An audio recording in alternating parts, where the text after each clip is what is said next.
मेरा पहला सवाल शराफुद्दीन साहब आपसे है, मैं सीधे आपके पास आता हूं बगैर वक्त गंवाए। जब आरएसएस बीजेपी मुसलमानों के खिलाफ बोलती है तो आप लोग बढ़ चढ़कर बात करते हैं। आज जब इफ्तार की बात की जा रही है, एक मंच पर लाने की बात की जा रही है, तब क्या दिक्कत है? सुमीत, आरएसएस ने इतने जख्म दिए हैं मुसलमानों को, उन पर अगर कुछ मरहम रखना चाहती है आरएसएस तो बाबरी मस्जिद बना दीजिए, आज उनकी हुकूमत है। गुजरात से लेके मुजफ्फरनगर तक फसादियों को अंदर करके सजा दीजिए, आज उनकी हुकूमत है। मुसलमानों को गौरक्षक आतंकवादी मार रहे हैं, उनसे बचाइए, आज उनकी हुकूमत है। आसिफा रेपिस्ट का सपोर्ट कर रहे हैं बीजेपी के मेंबर ऑफ असेंबली, उनको हटा के फेंकिए, आज उनकी हुकूमत है। आरएसएस ये जख्मों पर मरहम लगाइए, फिर इफ्तार पार्टी दीजिए, यकीनन हम आएंगे। लेकिन आप पीठ में छुरा घोंप रहे हैं, मुंह में खजूर डाल रहे हैं, ये कैसी राजनीति है? ये कैसा एक मंच पे लाने वाली बात है? सूरह नहल चैप्टर 16 वर्स 24, जालिम तुम पर जुल्म करे तो पलटा के सजा दो।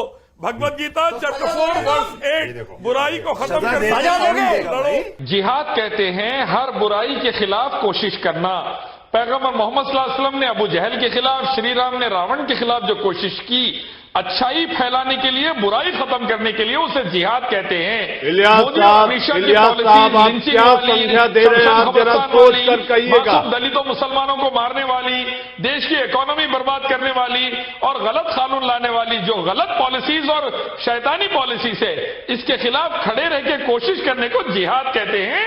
तो इसमें कोई बुरी बात नहीं है। मर्द मुजाहिद अच्छाई के लिए, मासूमों को बचाने के लिए जुल्म के खिलाफ ठहरता है। अरे लेकिन जुल्म हुआ कहाँ? और यही हुक्म कुरान हदीस गीता का भी है। इलियास साहब 100 करोड़ से ज्यादा हिंदुस्तानियों को शमशान कब्रिस्तान की पॉलिटिक्स के खिलाफ जिहाद के लिए खड़े हो जाना चाहिए। कुरान मजीद का पहला चैप्टर सूरह फातिहा वर्स नंबर 4 पढ़ेंगे, उसमें लिखा है इय्याका नअबुदु व इय्याका नस्तईन, एक ईश्वर अल्लाह, हम आप ही की पूजा करते हैं, आप ही से मदद मांगते हैं। भगवत गीता चैप्टर 7 वर्स 20 पढ़ेंगे, लिखा है श्री कृष्ण ने कहा है अर्जुन, तू एक ईश्वर को छोड़कर दूसरों की पूजा करेगा नरक में जाएगा। एक का ब्रह्म द्वितीय नास्ते ने नास्ते किंचन, ऋग्वेद कहते हैं सबका ईश्वर एक है, दूसरा नहीं है, जरा सा भी नहीं है, उसी की पूजा करो। तो हम कहते हैं वेदा, गीता और कुरान एक ईश्वर अल्लाह की पूजा का हुक्म देते हैं। पैदा हुई सो चीजों की पूजा करें तो नरक में जाएंगे। भगवत गीता चैप्टर 7 वर्स 20, श्री कृष्ण ने बोला है worship the only creator not the creation, that is ला इलाहा इल्लल्लाह।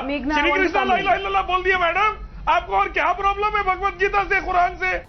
मारो और दुश्मनों से लड़ो और उनको जला दो बोलकर भगवत गीता और वेदा में भी लिखा है।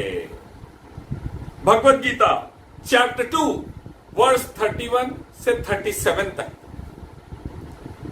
ये लिखा है कि दुश्मनों से लड़ो, उनको मारो बोलकर। वैसे अगर आप पढ़ेंगे Rigveda book number 1 chapter number 9 verse number 1 में लिखा है।